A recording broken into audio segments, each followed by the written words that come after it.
Mutton செய்கிறதுக்கு கொஞ்சமாக 1/4 kilo வாங்கிட்டு வந்தாங்க. இது வந்து போடையில் எதுவும் சொல்லாமே போட்டேன். வெங்காயம், தக்காளி, பச்சை மிளகா, நல்லெண்ணெய் எல்லாம் ஊற்றிருக்கேன். ஊற்றி நல்லா வதக்கியாச்சு. இப்போ இஞ்சி பூண்டு பேஸ்ட்டு மதியம் கறியில் கொடுத்துருக்கிறதுனால இப்போ ஒரு ஸ்பூன் மாதிரி பெரிய ஸ்பூன்னால் ஒரு ஸ்பூன் கொடுத்துருக்கேன். இது வதங்கிடுச்சு. வதங்கிட்டு இப்போ என்கிட்ட காய் கடையில் இல்லைன்னு கத்திரிக்காய் தான் இன்றைக்கி போடுறேன். கத்திரிக்காய் போட்டு 2 வதக்கிக்கிட்டு அதான் கத்திரிக்காய் போட்டு 2 எண்ணெயிலே 2 வதக்கிட்டு மதிக்க போட்டுக்க வேண்டியது தான். கத்திரிக்காய் போட்டு வந்து சோம்புத்தூள் போடுவோம். சோம்புத்தூள் கொஞ்சம் அதிகமாகவே கொடுக்கலாம், நல்லாயிருக்கும். அதாவது சோம்புத்தூள் இது கொஞ்சம் கொடுத்துருக்குறேன். இப்போ வந்து இது வந்து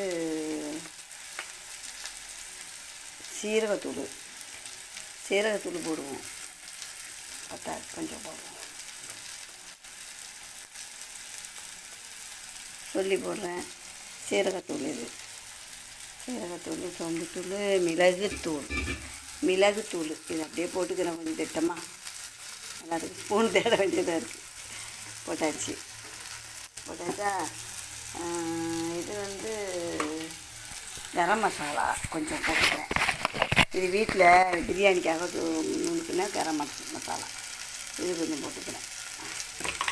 போட்டுட்டு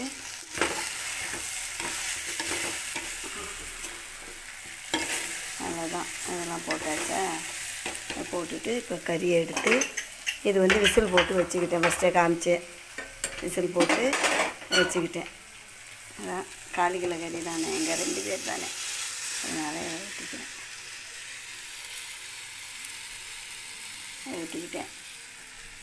ஊற்றிக்கிட்டு கறியிலே உப்பு போட்டதுனால நான் உப்பு காட்டலை. பார்த்துக்கிட்டு உப்பு போட்டுக்கலாம் அப்படின்ட்டு. கத்திரிக்காய் போட்டும் செய்யலாமான்னு சில பேர் கேட்பாங்க. கத்திரிக்காய் போட்டாலும் நல்லாயிருக்கும். எந்த காய் நம்மளுக்கு விருப்பமோ, நம்மளுக்கு என்ன பிடிக்குதோ அதை போட்டுக்க வேண்டியது தான். இப்போ இதெல்லாம் போட்டாச்சு.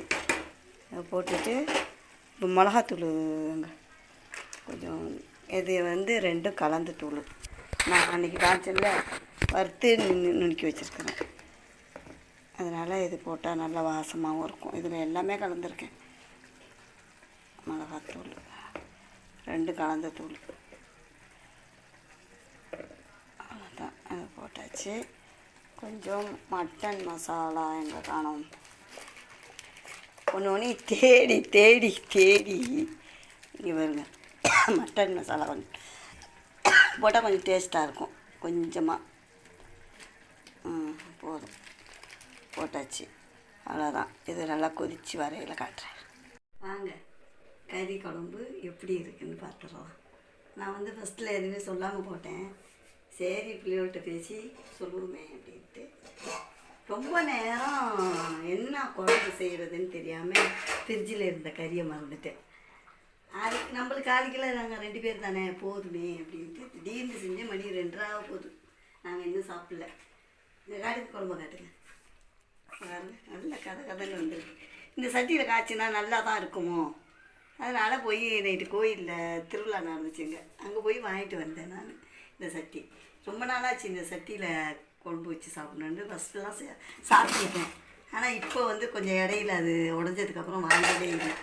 சரி அது அடுப்பில் வச்சு ஆக்குவோன்ட்டு வாங்கிட்டு வந்தேன். சரி இன்றைக்கி இதில் ஃபஸ்ட்டு இது செய்வோமே அப்படின்ட்டு செய்கிறேன். வாங்க நீங்களும் வந்து எங்கள் வீட்டில் கறி குழம்பு சாப்பிடுங்க. அடுப்பு அமர்த்திடுங்க. நல்லா வெந்துருச்சு. இன்றைக்கி 2:30 மணி ஆக போது இன்னும் சாப்பிடல. நாங்கள் சரியான பசிக்கு இது நல்ல வாசம் வேறு வருது. அதனால் கொஞ்சம் போட்டு சாப்பிட்ருவோம். நல்ல இஞ்சி எலும்பாக தான் வந்திருக்கு எனக்கு பிடிச்ச மாதிரி. எதுவும் இல்லைன்ட்டு கத்திரிக்காய் போட்டேன்ல, அதையும் கொஞ்சம் வச்சுக்குவோம். கொதிக்குது.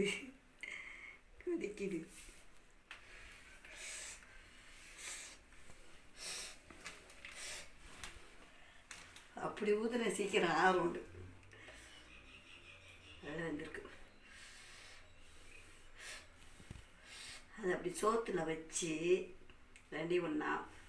நான் வந்து சூடு தாங்க மாட்டேன். நான் டீ காப்பி குடிக்க மாட்டேன். என்றைக்காவது காப்பி கொஞ்சோண்டு குடிச்சேன்டா நல்லா ஆற்றிட்டு தான் குடிப்பேன்.